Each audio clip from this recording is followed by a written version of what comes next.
Եթերում էքսպերտ հաղորդումն է, բարև ձեզ, իմ զրուցակիցն է ֆուդբլոգեր Արուսյա Քոխիկյանը, ով հանրությանը հայտնի է իր համեղ, հարմար և հասանելի բաղադրատոմսերով։ Արուսյակի հետ այսօր կխոսենք ժամանակակից և պահանջված մասնագիտություններից մեկի ֆուդբլոգինգի մասին, ինչպես նաև ամանորին ընդառաջ կփորձենք հասկանալ, թե որն է տոնական սեղանի ամենակարևոր բաղադրիչը՝ ավանդույթը, թե նորույթը։ Շնորհակալ եմ հրավերն ընդունելու համար։ Շնորհակալ եմ հրավիրելու համար։ Արուսյակ, սկսենք տեխնիկական հարցերից, որքան ժամանակ է ձեզնից պահանջվում մեկ ամբողջական բաղադրատոմսը մշակելու և այն հանրությանը ներկայացնելու համար, սկսած նկարահանումից մինչև պատրաստում և մոնտաժ։ Քանի որ ամբողջ գործընթացը ինքս մենակ եմ իրականացնում, այսինքն տեխնիկական որևէ մասնապահով որևէ մեկը չունեմ, և նկարահանում և մոնտաժ, բնականաբար գործընթացն էլ ամբողջ ինքս եմ անում, հետևաբար դա լրացուցիչ ժամանակ է պահանջում, օրինակ եթե գործողությունը ըստ էության 1 ժամ է տևում, ես դա մոտ 2-3 ժամ եմ նկարահանում, որովհետև ռակուրսը փոխել, պլանը փոխել, պիտի լույսն էլ փոխվի ընթացքում և այլն, իսկ ամբողջական, որպեսզի նյութը սկզբից մինչև վերջ պատրաստ լինի, կարող է պահանջել 3 օր, եթե տորթ եմ նկարում օրինակ, որովհետև պիտի մնա, պիտի անպայման իր վերջնական տեսքին գա եւ այլն փափկությունը ստանա ու դե մոնտաժելու համար էլ, քանի որ միաժամանակ ինչպես շատերը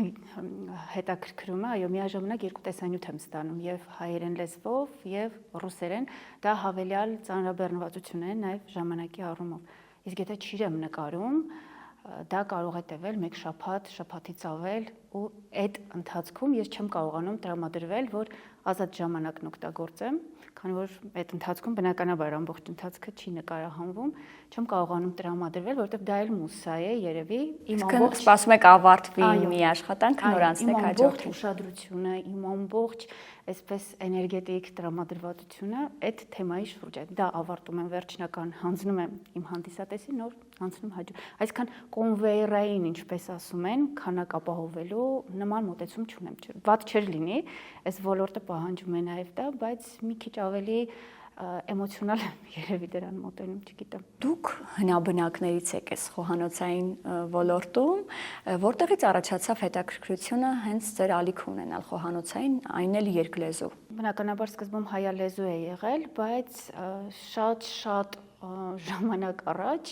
մոտավորապես 13-14 տարի, ես ժամանակը հիշում եմ տղայիս ծնունդով, որովհետև արդեն տանն էի, մասնագիտական գործունեությունը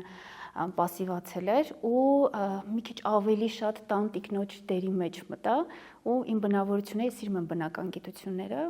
իմ մասնագիտությունը հումանիտար է, բայց այդ պակասը լրացնելու կարիք կար, սկսեցի հետաքրքրվել հացի տեխնոլոգիայով ու հասկացա, որ այդ ուրիշ աշխարհ է, որ այդ ինչքան խորանաս այնտեղ տեղ կա։ Հետո դա տարավ մեկ այլ անկյուններ ուսումնասիրելու, հետաքրքիր էր ոչ թե ինչ անել, այլ ինչու եւ ինչ է տեղի ունենում, մի քիչ ավելի խորքային ու սոցցանցերում տարբեր մեծ խմբերում սկսեցի կիսվել։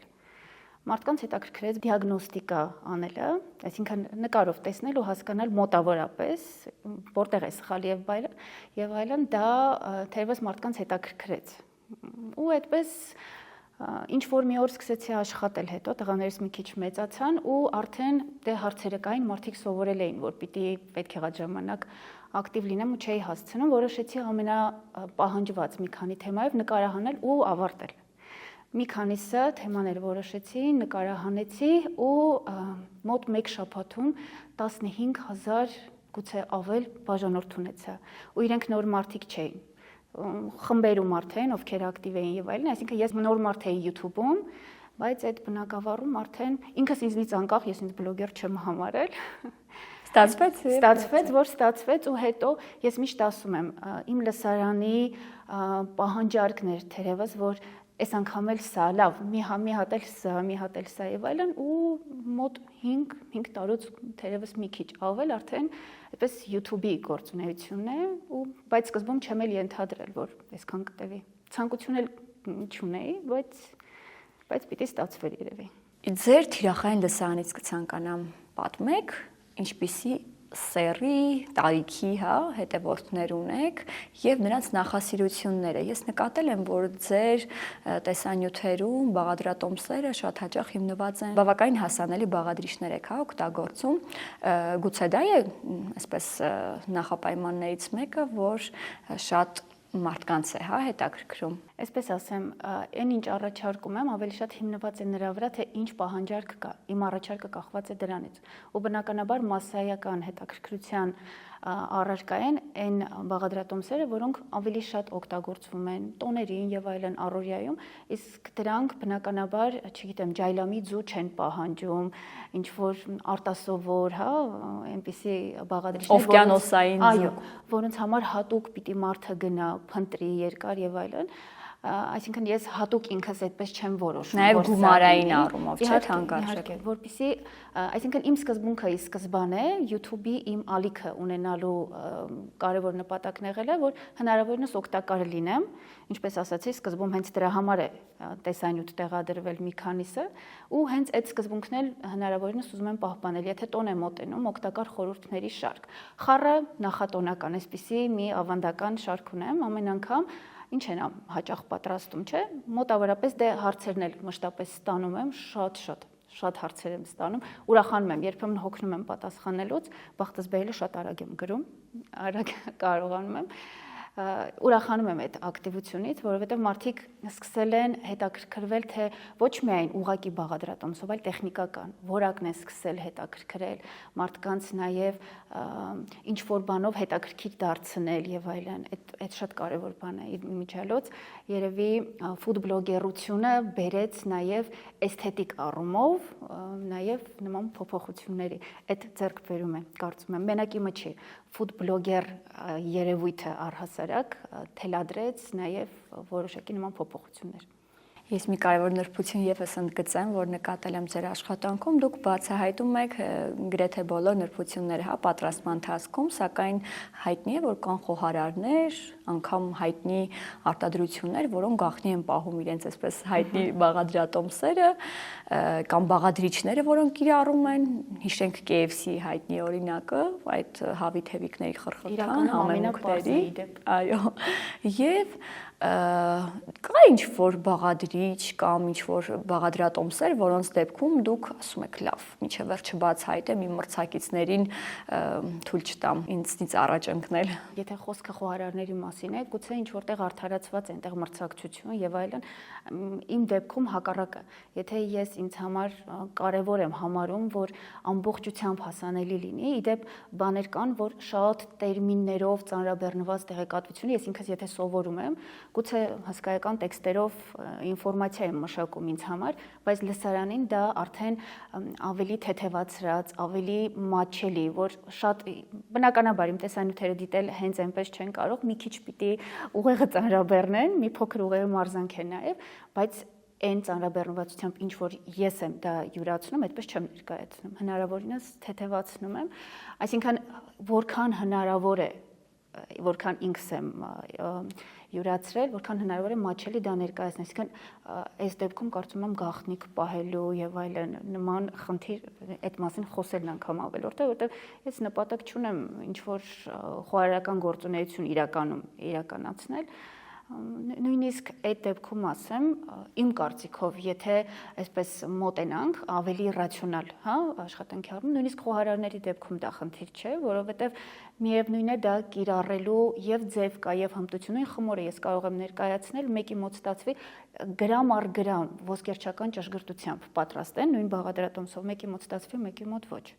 Անկամ դա խնդիր չէ։ Այսինքն լավ խոհարարը կարող է ուղղակի օդի մեջից վերցնել ինֆորմացիան, անգամ, չգիտեմ, տեքստուրայից, կառուցվածքից իր համար հետևություններ անել, այնպես որ չեմ կարծում, թե ընդհանրապես տրամաբանական են էլ մեր ոլորտում։ Դուք ձեր խոսքում նշեցիք, որ պահանջարկն է շատ հաճախ ձևավորել ձեր բաղադրատոմսերը, սակայն գիտենք, որ հանրությունը օգտագործում է այնպիսի բառապաշար, այնպիսի տերմիններ, որոնք օտարածին են եւ այլն։ Դուք նաեւ իրականացնում եք շատ կարեւոր առաքելություն կրթելով ձեր լսարանին։ Կան այնպիսի տերմիններ, որոնք այս ընթացքում փոխվել են ու դուք նկատել եք, որ մարդիկ իրենց խոսքում կիրառում են։ Այո, շատ երևի այն որ մեկ-մեկ ասում են բլոգի հաջողություն եւ այլն, ես չգիտեմ հաջողություն անվանեմ թե ինչ, ինձ համար է դա շատ հաճելի, երբ նկատում եմ օրինակ նախկինում ջնարակ բառը գլազուր էին բոլորն ասում, ես միտումնավոր, նույնիսկ այն ժամանակ երբ իմ ալիքը չկար, մեծ կանանց խմբերում եւ այլն նյութ տեղադրելիս գրավոր տեքստում անգամ հատուկ շեշտադրել եմ ջնարակ բառը, երբեմն նույնիսկ մեծ տառերով, գլխատառերով եմ գրել, դա այդտեղ էլ արդեն իմ մասնագիտականն է գալիս, ես մասնագիտությամբ լրագրող եմ, այսինքն բառերով, ձևակերպումներով եւ այլն հասցնել թիրախին, այո, էլ ավելի առանձնացնել մեծ տեքստի մեջ, ինձ անհրաժեշտ մասը առանձնացնել ու շատ ուրախ եմ, որ հիմա նոր գրառումներ եմ տեսնում, նոր մարդկանց հետ շփումներում բացահայտում եմ ինձ համար, որ այդ տեսակ բառը, օրինակ, չգիտեմ, թավայի ջեռոցի թավայի մասին է խոսքը, որ տապակ եւ այլն։ Մի խոսքով բառեր կան, որոնք այնքան կարեւոր է, որ առօրյայում հենց կինը ընդունի դա որպես իր բառապաշարի մաս, բնականաբար մենք գիտենք, որ երեխաները մայրիկների բառապաշարն են ավելի շատ յուրացնում, այսինքն կանանց վրա այդ առումով աշխատելու, չէ, ասի առաքելություն մի քիչ շատ բարձր կհնչի։ Ուղղակի նման ցանկություն ունեմ ու փորձում եմ փոքր-փոքր քայլերով առհասարակ բառեր որոշակի շրջանառության մեջ մտցնել, հիմա դժվարանում եմ առանձնացնել, բայց մի քանիսը կան, որ նկատել եմ, որ փոփոխվել են։ Նաև մյուս ֆուդ-բլոգերների, քանի որ ոլորտը գնալով ընդարձակում ու լայնանում է, շատ-շատերը կան, ովքեր տեսնում են այդ գեղեցիկ խոսքը, թեկուզ ձգտումը, որտեղ մարդիկ տեսնում են, որ դա գնահատվում է։ Նախկինում տեսեք դուք առաջարկ պահանջարկի մասին էիք հարցնում, ես միայն բաղադրատոմսի ընտրության հարցում եմ պահանջարկը հաշվի առնում։ Իսկ եթե օրինակ ինձ ասում են գրական խոսքը արհեստական է եւ այլն, ես դա որպես պահանջարկ ինձ համար որպես, չգիտեմ, ուղենիշ չեմ ընդունում, որ ինքս սկսեմ խոսել առօրյական եւ այլն։ Էլի գեր գրական, չգիտեմ, գրքային, հա, գեղարվեստական ոճով չեմ խոսում, բայց ընտրում եք ոսկե միջինը։ Այո, որքան հնարավոր է ու քանի որ իմ առօրյա խոսքն էլ այդքան շատ չի տարբերվում դրանից, թեևս միայն AI-ի տարբերություն որոշ ձևակերպումների դրա համար ինձ համար արհեստական չի, բայց նաև եթե վրթովվում են, ուրեմն ազդում է։ Դրանից էլ եմ ուրախ։ Թող մի մասը վրթովի, բայց ակամայից լսի, քանի որ անհրաժեշտ է, թեկուզ վրթովեն էլ, եթե անհրաժեշտ է, օրինակ, լավ բաղադրատոմս են ուզում, պիտի բլոգերներին դիտեն, չէ՞։ Անշուշտ այսօր կիրթ եւ գրագետ խոսքը չափազանց կարևոր է։ Ակամայից, թեկուզ չուզեն էլ, իրենց վրա դա ազդում է ու թող ոչինչ չուզելով, բայց այդ արդյունքը ստանանք։ Հարուսյակ, ինչպես եք մշակում նոր բաղադրատոմսեր, հիմնվելով այսպես դասական բաղադրատոմսերը փոփոխելու վրա, թե զրոյից մտածում եք, գաղափարն եք այսպես գեներացնում։ Անգամ ամենատարածված, անգամ ամենապոպուլյար բաղադրատոմսերում միշտ ինչ որ իմ ձեռագիրը թողնում եմ ու եթե բնականաբար լինում են հատկապես ռուսական լսարանս ռուսալեզու ալիքի շատ մեծ է ու այնտեղ բաներ կան որ ես ուրիշների մոտ տեսնում եմ ես հստակ գիտեմ որ դա իմն է որովհետև այն ինչպես ասացի իմ ձեռագիրը թողնում եմ պարտադիր դա ոչ թե միտումնավոր ինչ որ հեղինակային եւ այլն չէ պարզապես բաներ կան օրինակ նախկինում ընդունված են եղել լրիվ այլ կերպ նույնիսկ մասնագիտական գրքերում ես կարդում ու ապշում եմ տեխնիկական նրբություններ կան, որոնք ուղղակի եթե դու մի փոքր գոնե տեխնիկական մասից մի փոքր ոչ մասնագիտական գիտելիք ունես, պիտի որ նման բացթողում չլիներ։ Ես միշտ նշում եմ, որ խոհարարություն եւ հրուշակագործությունը խորը եւ լուրջ մասնագիտություններ են եւ դրանց մասնագետները բնականաբար հատուկ կրթություն են ստանում, քավլիցի ինքս ինձ երբևէ մասնագետ չեմ համարել, միշտ նշում եմ, որ սիրողական եմ զբաղվում, բայց խորանում եմ, սովորում եմ եւ այլն այդուհանդերձ ու դա մի փոքր հնարավորություն է տալիս փոքրիկ շտկումներ, փոքրիկ ներարկումներ, այսպես ասած, անել այդ թեմաների մեջ, որպեսզի արդյունքը ստանանք ոչ միայն այն, ինչ որ միշտ ստացել ենք, այլ մի փոքր ավելի լավ։ Բայց վերջում մնում է դա որպես Արուսյակի բաղադրատոմս։ Ու կառավարելի բաղադրիչները գուցե նույնն են, բայց մոտեցումն է փոխվում, ջերմաստիճան եւ այլն ու դա էականորեն փոխում է, ինչքան էլ նրբություն համարվի, փոքրիկ դետալ համարվի, բայց օրինակ բաղադրիչի ջերմաստիճանը էականորեն փոխում է արդյունքը։ Այսինքն ստանում ենք մեր ավանդական այն սիրված բաղադրատոմսով պատրաստված, ենթադրենք անուշեղային, բայց մեկ այլ որակ է։ կառավարելի արդյունքով։ Նույն բաղադրիչների որակական փոփոխություններ տարիների ընթացքում նկատել եք, որ նախկինում լավ էր ստացվում, սա չի ստացվում, տեսնես ինչի՞ս կլինի, եկեք փոխենք սա, կան տնային տնտեսուհիներ, որոնք իրենց խոհանոցում կիրառում են նույն մարգարինը, ասում են ես հենց փոխեմ, չի ստացվի եւ այլն, դուք ինչպիսի նախասիրություններ ունեք ձեր կիրառած մթերքների առումով։ Կան բաներ, որոնց իսկապես, քանի որ իրենց բնութագիրը որպես կանոն արտադրության մեջ չի փոխվում, դու սովորում ես դրան ու արդեն հարաբերակցություն եւ այլն հաշվելու խնդիր չունես։ Օրինակ կակաոյի որակ է փոխվում եւ հեղուկի կլանելիության աստիճանը փոխվում է։ Բնականաբար ջնարակի համար դու պիտի վերահաշվար կանես հատուկ դրա համար։ Ես դրա համար իմ բաղադրատոմսերում բաներ կան, որ երբեք հստակ չեմ ասում, որտեվ ենթադրում եմ, որ մեկ այլ երկրում են դիտում կամ գուցե այլ որակի, այլ տեսակի են օգտագործում եւ ասում եմ գրամով ու նշում եմ, որ դա ես եմ այդքան օգտագործել, բայց նաեւ նշում եմ, որ ուշադրություն դարձրեք խտությանը, տեսքին, հատկապես մուրաբաների չրերի ժամանակ չի կարելի, եթե ես նշում եմ 5 րոպե, հենց ժամ դնել եւ եփել 5 րոպե, որովհետեւ գուցե կրակը մի փոքր ավելի թեժ է, ճիշտ է, եռման ջերմաստիճանը չի փոխվում, բայց կորոշյացման աստիճանը մակարդակը փոխվում է ու կարող է գործընթացը այլ ավելի բարդանալ, օրինակ շատ խտանա ժամանակից շուտ եւ այլն, այսինքն դու պիտի գործընթացը հասկանալով դրա մեջ մտնես, եթե ուզում ես արդյունք։ Հակառակ դեպքում միայն ժամանակ, գրամներ եւ այլ, շատ կարեւոր է, շատ լավ է, բայց որպես ուղենիշ, հա, ուղղակի կողմնորոշվելու համար, իսկ մնացածը պիտի, չէ, անպայման աչքը տեսնի, վերլուծես այս պահին իրավիճակը, հակառակ դեպքում շատ դեպքերում կարող է սխալվել։ Դա չի վերաբերում, օրինակ մուսեր եւ այլն գանաշներ, դրանք ունեն հստակ չափորոշիչներ, չգիտեմ, կակաոն այս տոկոսի, սերուցքը այս տոկոսի, այս դեպքում չէ, հստակ պետք է հետևել գրամներով եւ այլն, բայց ոչ միշտ։ Անդրադառնանք ազգային խոհանոցին, կան ավանդական հայկական կերակրատեսակներ կամ անուշեղեն, որ պատրաստել եք, ձեր հետքը թողել եք, այսպես ասած, նոր բան ավելացրել եք եւ օրինակ արժանացել եք ազգագրագետների քննադատության, ասել են աղավաղել եք, խեղաթյուրել եք եւ առհասարակ որտեղ է անցնում աղավաղման եւ զարգացման միջև սահմանը։ Այդ ցավալի թեմաներից մեկն էր երևի, օրինակ շատ ու շատ դեպքերում աշխատում եմ մի քիչ պարզեցման գնալ, որովհետև շատ-շատերը օրինակ սպաս խուսափում են եփել, որովհետև ժամանակատար է, ենթադրենք, հա, այնտեղ ծավալը առանձին պետք է եփել եւ այլն, ես առաջարկում եմ օրինակ նախապես եփել, սառեցնել, հետո պետք եղած ժամանակ տաք մածունի մեջ արագ լցնում ենք, իրականում այդ տարբերակով 15 րոպե սկզբից մինչև վերջնական սեղանին մատուցելը 15 րոպե է տևում։ Պատկերացնում եք, հենց ցանկացած սպաս ուտել, նույնիսկ դժվար է պատկերացնել, բայց նույն արդյունքն ենք ստանում, նույն համն ենք ստանում, բայց քանի որ մենք սովորենք, որ դա երկար պիտի եփվի եւ այլն ժամից ավել, ծավալը թեկուզ առանց փայտե գտալով անընդհատ խառնենք։ Հա, բայց իրականում, երբ որ որոշակի քայլերում փոփոխություն է անում, օրինակ մածունը տաք եւ այլն ու ծավալն առանձին նախապես եփված, շատ կրճատում է ժամանակը, բայց որակական փոփոխություն չի լինում։ Լսարանը երբեմն նման բաները սրերով է ընդունում, հատկապես տարիքով տանտիկինները, ովքեր 1000 տարվա տանտիկին եմ, դուք եկել եք ինձ ասում եք, թե ոնց եփեմ։ Նույնը հարիսան, երբ որ առաջարկում եմ առանց խառնելու, շատ հեշտ, ուղղակի դնում ես կրակին, գնում ես քո գործերով, մոտավորապես ժամանակ արդեն գիտես, հետևում ես եւ այլն։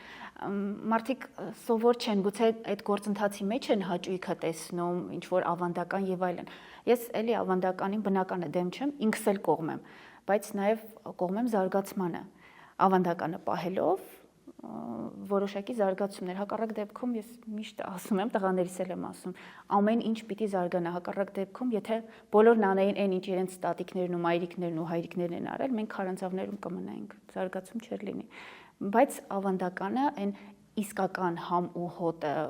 չգիտեմ, գործընթացի մեջ թեկուզ, այո, պիտի բոլորս իմանանք, պահպանենք, բայց եթե պետք է, օրինակ, արագ պատրաստել, ինչու՞ չէ։ Գոնե չզրկենք զուտ այդ ժամանակի խնայողության պատճառով ու հնարավոր հատկապես որ այսօր չափազանց արագ է թռչում ժամանակը եւ ինչու սպասից կամ խնդիր ունեն հասցնելու։ Այո, այդ ազգային ճաշատեսակից ինչի համար մեզ զրկենք, եթե կարելի է ավելի հաճախ օգտվել, ավելի հեշտ տարբերակով։ Հակառակը դա խթանում է, չէ, որ ձեր ավանդական սեղանին օրինակ ավելի հաճախ լինի, չգիտեմ, խորովածի փոխարեն, օրինակի համար, հա, օրինակ լինի հարիսա։ ձեր հյուր եք ընդունում, ինչու ոչ։ Հայկական ավանդական խոհանոցից ինչպիսի կերակրատեսակներ կան, որոնք ժամանակի ընթացքում մոռացվել են եւ որոնց վերականգնման ուղղությամբ խոհարարները, ազգագրագետները, այսօր արդեն նաեւ ֆուտբոլոգերները զգալի աշխատանք են տարել եւ դարձել են այդ ուտեստները մեր ճաշացանքի անբաժանելի մասը։ Տապականների տեսակներ կան, որոնք ֆուտբոլոգերների շնորհիվ շատ ավելի ճանաչված են դարձել, նախկինում երևի միայն ինչ որ հատուկ սննդի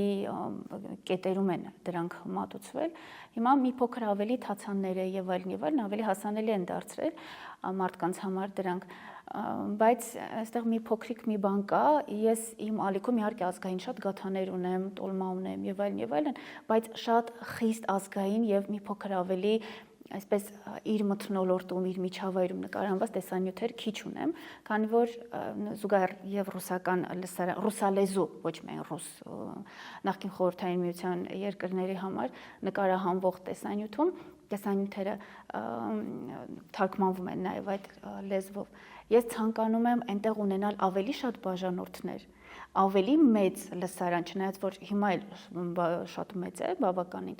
ավելի շատ որպեսզի ազգայինը արդեն այստեղ մի քիչ տեղեկատվական պատերազմի մասել կարելի մասնագիտականից, որպեսզի դա արդեն հենց ավելի շատ տարածելու ուղղությամբ աշխատեմ։ Հայկական լսարանը դա գիտի եւ այլն, չի ասի կարիքը չունի, միշտ էլ այդ մասին խոսելու կարիքը կա, բայց մի փոքր այդ առումով հապաղում եմ հենց մտածված։ Ու եթե ուշադրություն դարձնեք, որքան իմ օտարալեզու լսարանն ավելանում է իմ ռուսական ալիքում, այնքան ավելի շատանում են իմ ազգային տեսանյութերը։ Ազգային, օրինակ, փախլավան չէի նկարահանում, մինչև 600,000 բաժանորդը չլրացավ։ Հենց միտումնավոր, չնայած որ գրում էին, խնդրում էին, որ լինի նման տեսանյութ, բայց հենց միտումնավոր լրացել է։ Շատ ավելի մարդկանց շրջանում տարածում ստանա։ Ու հատուկ բարբերաբար շեշտել եմ հայկական, դա ապացուցելու կարիք չունի, բոլորս էլ գիտենք, բայց դե տեղեկատվական պատերազմի այս պայմաններում ամեն դեպքում կարիքը կա։ Դա էլ մի զենք է դառնում։ Հետևաբար ազգայինի առումով մի փոքր թերևս իմ ալիքը հապաղում է, չնայած որ ունեմ, բայց ավելի հետաքրքիր, ավելի աշխատանք պահանջող մոտեցում եւ կոլորիտ պահանջող նյութերը դեռ առջևում են։ Արուսյակ, արդյոք այսօր բավականաչափ աշխատանքներ տարվում են հայկական խոհանոցի տարածման հանրահռչակման ուղղությամբ։ Նկատում եմ կան հատկապես Instagram-ում, չգիտեմ ինչու է խնդիրը, բայց հենց Instagram-ում հայկական ֆուդբլոգերները, ֆուդբլոգերության այդ ասպարեզում մի քիչ ավելի շատ է, ավելի գեղեցիկ են իրենք ներկայացնում, աչքի համար երևի ավելի գրավիչ է։ Նաև կարճ գուցե, հա, դա գրավում է նոր ժամանակներում։ Դրա համար երևի ավելի արդյունավետ է, էլի որպես գործիք, եթե դրան մոտենանք, այսինքն դա տարածելու։ Ես շեշտեցի օտարալեզու լսարանը, բայց մենք էլ խնդիր ունենք, չէ՞, դրանք իմանալու, հատկապես այն, ինչ շատ տարածված չի եղել, բնականաբար։ Ու ամեն դեպքում աշխատանք տարվում է, այն ծավալով չէ, ինչ որ ես կուզեի, օրինակ ես նախատեսում եմ մասնագետների հետ աշխատել առաջիկայում, էլի լսարանս մի փոքր մեծանա, որպեսզի օրինակ, չգիտեմ, ունենամ, ենթադրենք ճախաթթու, շատ էր, նույնիսկ հարցնում են բազուկի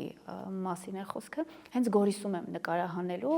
արդեն շատ կոլորիտային տատիկի հետ եւ այլն, բայց արդեն որերորդ տարին է հետաձգում եմ, չէ, այնտեղ լսարանը մեծանա, որպեսզի այդ կոլորիտն էլ ցույց տամ Գորիսի մասին եւ այլն եւ այլն։ Իրականում Արցախի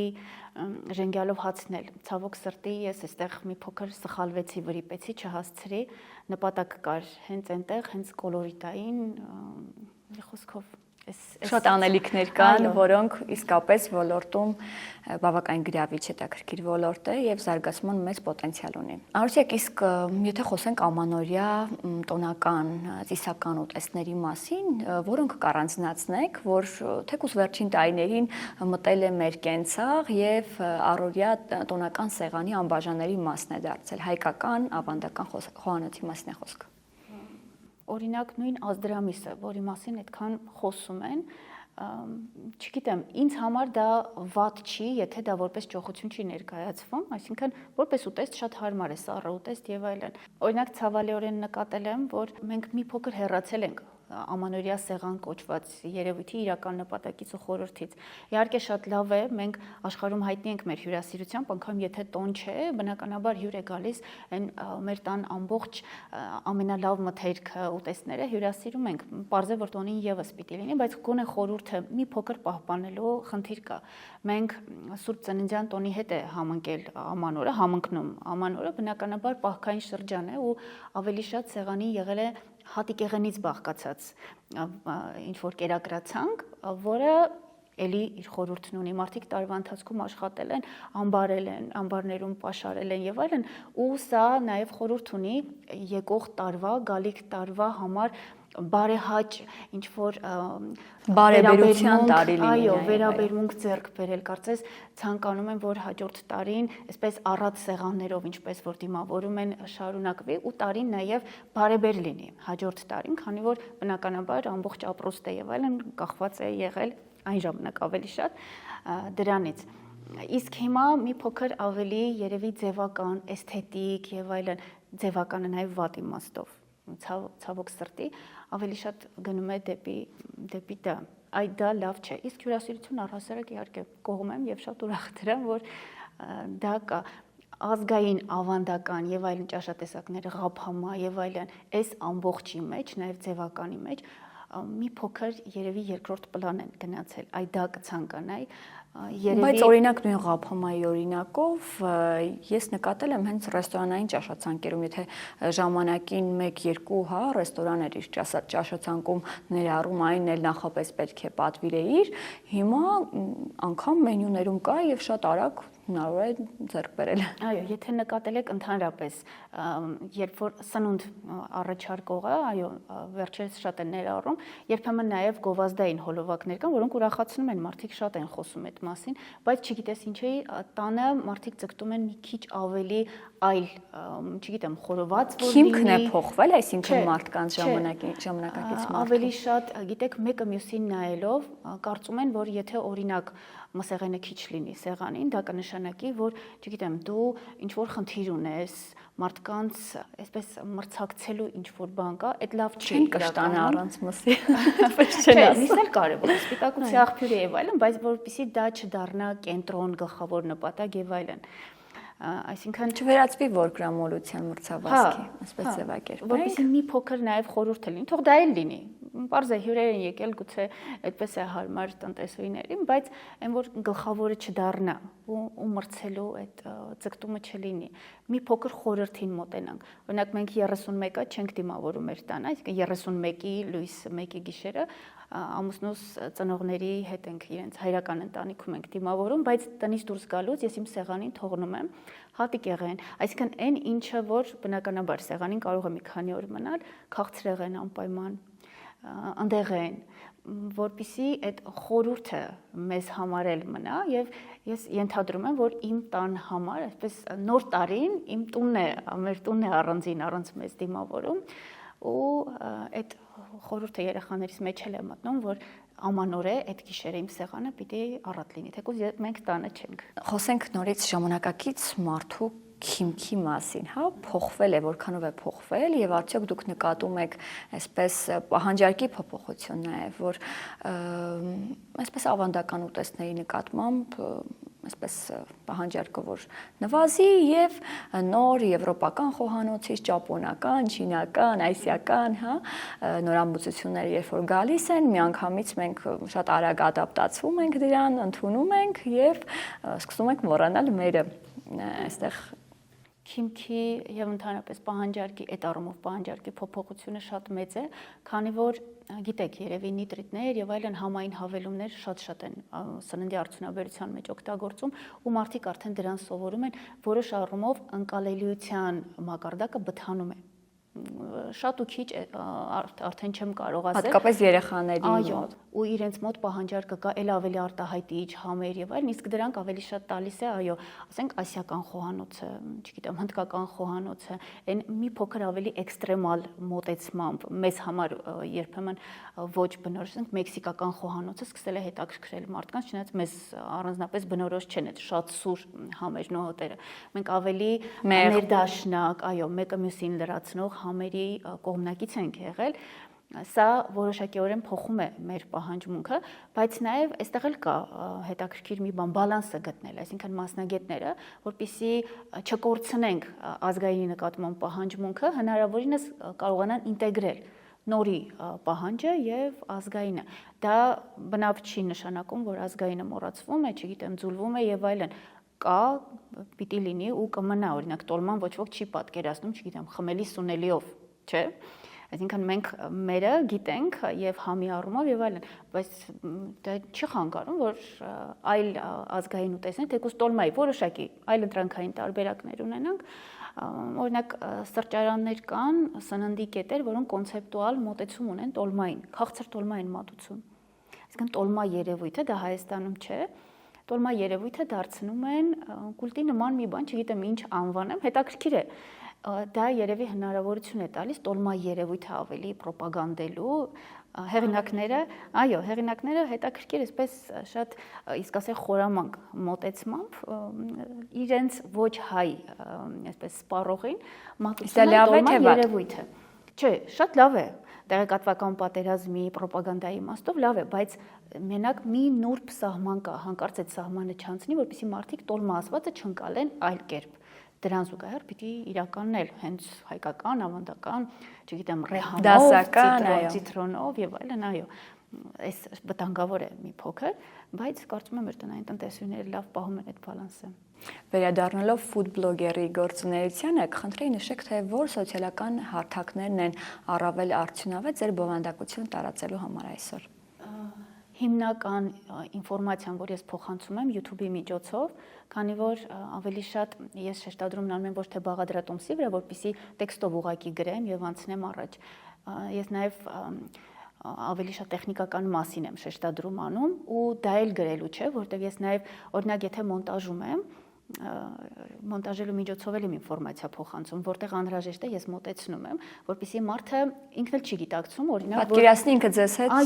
գտնվում այդ վայրում, ինքը այդ գործընթացում տեսնում է խմորի կպչելիությունը, ու ինքը աշխատելիս արդեն ինքը գիտի այդ խմորի կառուցվածքն ինչպես է, այն պահն եմ ցույց տալիս, որտեղ երևում է, որ ձեռքից կպավ։ Նկարել եմ, ենթադրենք 15 րոպե, ես այդ հատվածն եմ դնում, որպեսզի դուք աշխատելիս իմանաք մոտավորապես ինչ պիտի ստանաք։ Դա էլ է ինֆորմացիա ու գրել, դա գրելով չես կարող կամ խտություն փոխանցել, գրելով ինչպես փոխանցես դա։ Իսկ ամենաերկար ժամանակահատվածը ձեր նկարահանած տեսանյութերի որքան է եւ արդյոք դա չի ձանձրացնում դիտողներին, հաշվի առնելով, որ այսօր բավականին պոպուլյար են շորթերը եւ մարդիկ այսպես մեկ հպումով փորձում են տեղեկանալ ամեն ինչի մասին եւ հնարավորինս շատ ինֆորմացիա փորձում են ստանալ կարճ ժամանակահատվածում։ Կա նման խնդիր, երբեմն արձագանքներ ստանում եմ, բայց հենց սկզբից ես, ինչպես ասացի, կենտրոնացել եմ ավելի շատ տեխնիկական մասը փոխանցելու, որովհետև բաղադրատոմս ցանկացած, չգիտեմ, փնտրող կայքում կարող ես գրել եւ գտնել 1000 ու մի բաղադրատոմսեր։ Կենտրոնացել եմ ես հենց տեխնիկականի վրա ու դա ժամանակ է պահանջում։ Ու ինձ հետ է այն լսարանը, ով հենց դա է գնահատում, այսինքն մարդը իր սխալն է տեսնում, նախկինում ինչում է սխալ արել, հասկանում է թե ինչում է թերացել, որ կարող էր անել, սկսում է process-ները հասկանալ։ Ինձ հետևում են մարդիկ հիմնականում, ում դա է հետաքրքրում ու էլի ինչպես ասացի, առաջարկ պահանջարկ, այս դեպքում չէ, ես պահանջարկին ընդառաջ չեմ գնում։ Եվ նաև վիզուալն է կարևոր, այդ առումով ինչ շեշտադրում եք անում։ Այո, թվում է թե այդ հունցելու գործընթացը օրինակ կամ մուրաբան եփելու, չգիտեմ, 5 վայրկյան գնաց, որպես լրագրող գիտեք, որ կադրերը որքան արագ են փոփոխվում, այնքան ավելի չէ, վիզուալ այդ դինամիկան ավելի հեշտ է ընկալվում, բայց չգիտեմ, կողքից կարող է թվալ, որ երկար է, բայց դա անգամ ինֆորմացիա է կրում, որ խտություն, եռալու աստիճան եւ այլն։ Հենց այնպես ոչ մի կադր չի թողնվում ու բնականաբար ես դա չեմ կարող զոհել միայն նրա համար, որ կարճացնեմ տեսանյութը, որպեսզի օրինակ ինչ որ իմ լսարանի մի մաս, ով բնականաբար մարդիկ տարբեր են եւ արագ տեսանյութեր սիրողներ էլ կան։ Ես նաեւ գնահատում եմ այդ մարդկանց անկեղծությունը, որ երբեմն գրում են։ Ես էլ իրենց միշտ առաջարկում եմ, ասում եմ օրինակ առաջ տվեք եւ դիտեք օրինակ եթե պետք է վերջը կամ գործընթացը։ Իսկ հիմա այլ կերպ եմ վարվում։ Շատ խիստ նեղ այսպես տեխնիկական մասերը թողնում եմ վերջում ու ասում եմ հատուկ նրանց համար, ովքեր սիրում են իմանալ ավելին, իրենց համար կբացատրեմ վերջում ու վերջում ովքեր ուզում են, թող մնան, ովքեր չէ, թող նայեն այն հիմնական մասը, որտեղ բնավ դրանից որակը չի տուժելու իրենց աշխատանքի, այն հիմնական մասում ամենակարևորը կա, բայց այն ավելի նեղ մասնագիտական, որտեղ խիստ տեխնիկական մասեր, այդտեղ թողնում եմ ով կցանկանա, այստեղ ես գուցե դիտելիության միջին ժամանակ եմ կորցնում, զոհում եմ նաև դա, որ սա այն կոմպրոմիսն է, այսինքն կարճ տեսանյութ ցանկացողի եւ տեխնիկական իմանալ ցանկացողի համար։ Խոսենք ֆիդբեքերի մասին, դուք արդեն ձեր խոսքում նշեցիք, որ անպայման արձագանքում եք հարցերին, անգամ եթե ժամանակ չունեք, փորձում եք պատասխանել, արագ գրելով եւ այլն։ Օրինակ, նույն բյութի ոլորտում հաճախ է պատահում, որ հանդիպում են իրենց բլոգերները իրենց հետևորդների հետ, փորձարկում են նոր պրոդուկտ կամ սուրճ են խմում միասին, դա նկարահանում են, հրապարակում են։ Դուք ինչպես եք պահում կապը հետևորդների հետ, բացի հարց ու պատասխանից, արդյոք այսպես կենթանի շփման կարիք ունենում եք եւ որպեսզի նոր էներգիա ստանաք, լիցքեր ստանաք ձեր հաղորդումների, նոր բաղադրատոմսերի մշակման համար։ Այդ տեսակ շփումները ցավոք սրտի նախկինում մի փոքր ավելի շատ են, երբեք շատ չեն եղել, համեմատաբար ավելի շատ նախկինում են եղել։ Սա կապը իմ լսարանի հետ պատասխանների միջոցով ու ասեմ, որ անձնական նամակով էլ, այսպես տեսակապով էլ շատ հաճախ է լինում, մարդը ինչ-որ բան պատրաստել է, լավ չի ստացվել ու խնդրում է, որ օրինակ տեսքից գնահատես եւ այլն, սա էլ կապի տեսակ է ու իմիջիալոց ավելի ժամանակատար, քան եթե մեկ տեսանյութով օրինակ ուղիղ եթերով շփվես բոլորի հետ։ Այսինքն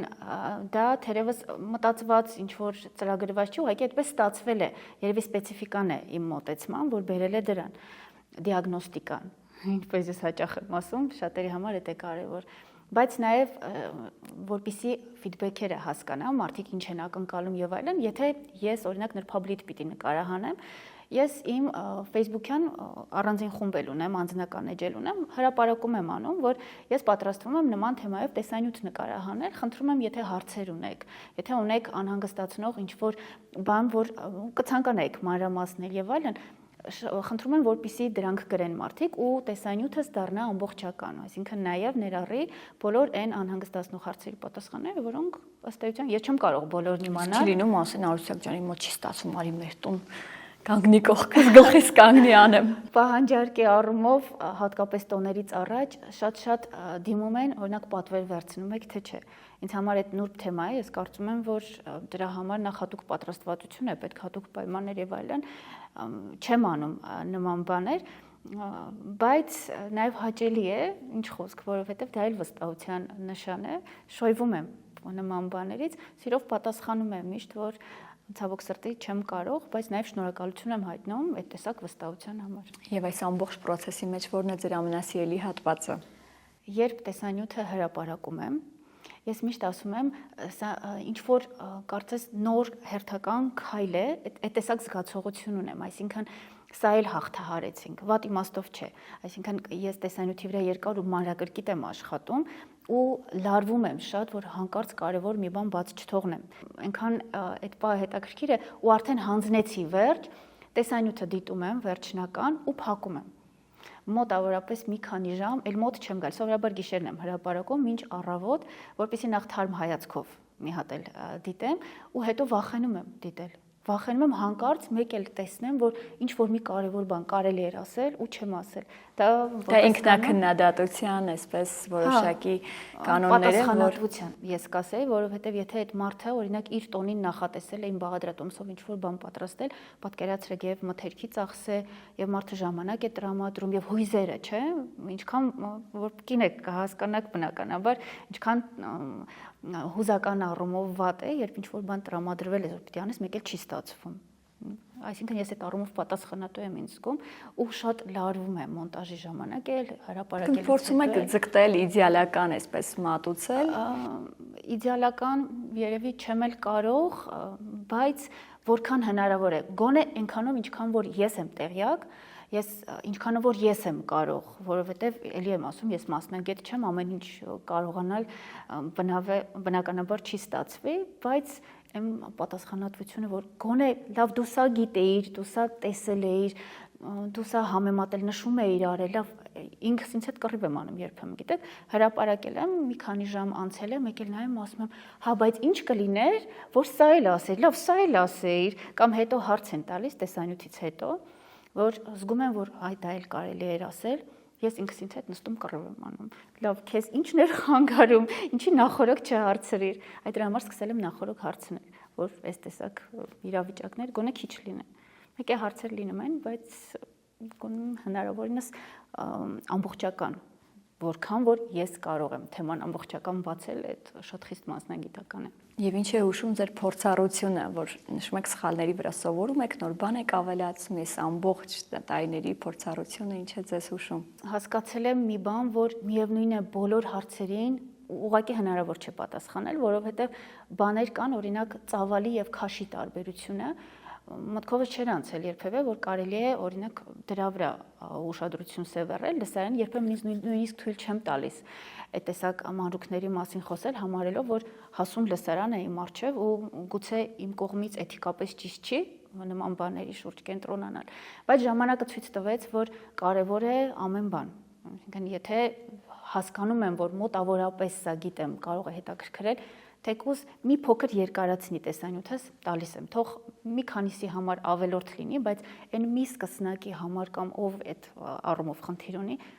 իր համար հասանելի դառնա։ Այս 5 տարվա ընթացքում հասա դրան, որ երևի թե իմ բլոգի այն սկզբնական ворթե գրած այդ կարևոր մոտեցումը պետք է պահպանել, փայփայել, չեմ զիջի այդ առումով ոչ մեկին, չէ, ամբողջական պիտի լինի, որպեսզի մարդը օգտվի ու ստանա արդյունք, այդ կարևոր է։ Ես սնվում եմ այդ արդյունքներից, գիտեք, երբ լուսանկար են ուղարկում, որ ստացվել է, չգիտեմ, այդ ուրախություն ասեմ, հպարտություն, ավելի շատ բավարարված այդ պահը, որ չարչարվել եմ եւ այլն ցանկացել եմ ու ինչքան լավ է, որ այդ մարդու իր էմոցիաները իր հետ հավասար կիսում եմ։ Այդ ամենահաճելի մասն է, հասել եմ նրան ինքս ինձ համար, որ սա կարևոր է, պիտի ապահովեմ ինձ համար այս դրական էմոցիաները իրենց ու նաեւ ինձ համար։ Շնորհակալ եմ հետաքրքիր եւ հանրամատչելի զրույցի համար։ Սիրո։